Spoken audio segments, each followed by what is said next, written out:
Have you ever wondered what it truly means to be emotionally intelligent in a relationship? Emotional intelligence, often overlooked, plays a significant role in maintaining a healthy and harmonious relationship. It's not just about understanding your own emotions, but also about perceiving and responding to your partner's feelings in a sensitive and empathetic manner. Let's take a journey through the lives of Peter and Sarah, a couple who recently moved to a new neighborhood. Their story is a perfect illustration of the importance of emotional intelligence in relationships. Sarah, like many of us, often expresses her feelings through complaints, not necessarily seeking solutions, but a listening ear. Peter, on the other hand, seeks to fix the problem Sarah voices, a common reaction, but not always the most emotionally intelligent one. So let's dive into their story and see what we can learn about emotional intelligence in relationships. Every evening, Peter came home from work to find Sarah with a fresh set of complaints about their new neighborhood. Like clockwork, Sarah would unleash a torrent of grievances. The neighbors were too noisy, the shops too far, the children too friendless. Each complaint was a stone, piling onto Peter's shoulders, heavy with the weight of Sarah's dissatisfaction. Sarah's complaints became the soundtrack of their life in this new place. They echoed in the hallways of their home, filled the silence during dinner, and lingered in the air long after the sun had set. And with each passing day, Peter's concern grew. His mind was clouded with worry. Sarah was unhappy, and he felt powerless.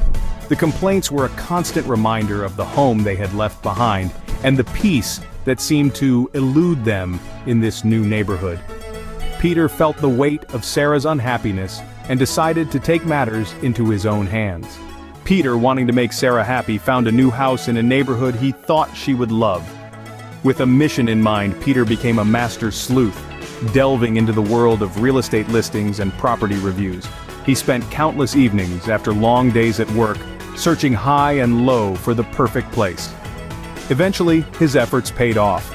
He discovered a charming house nestled within a friendly neighborhood, a place he believed would be a perfect fit for Sarah and their children. Without a second thought, he signed the lease, his heart pounding with anticipation. He imagined Sarah's joy, her complaints finally addressed, her worries put to rest. He pictured the kids making new friends, enjoying the new surroundings.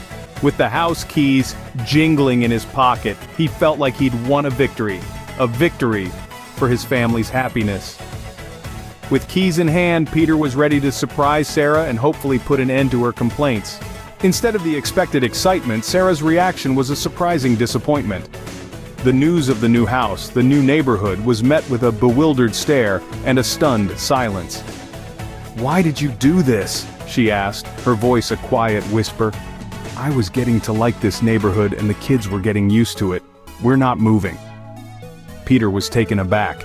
He had expected joy, relief, maybe even tears of happiness, but instead, he was met with refusal, with resistance.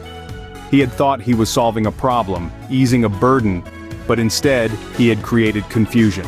Sarah didn't want a new house. She didn't want a new neighborhood.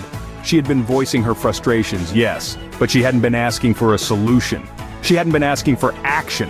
She was sharing her experiences, her thoughts, her feelings. She was making conversation, creating connection.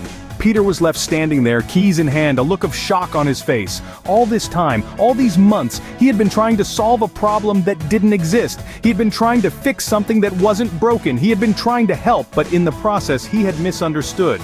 This was a revelation for Peter.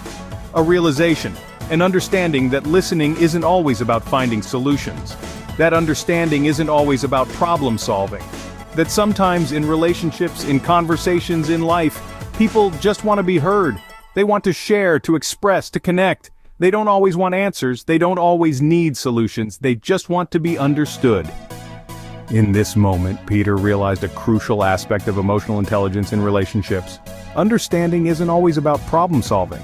It's about listening, about empathizing, about connecting on a deeper level. It's about truly hearing what the other person is saying and understanding what they're feeling. And sometimes it's about realizing that the best response isn't a solution, but simply a shared moment of understanding.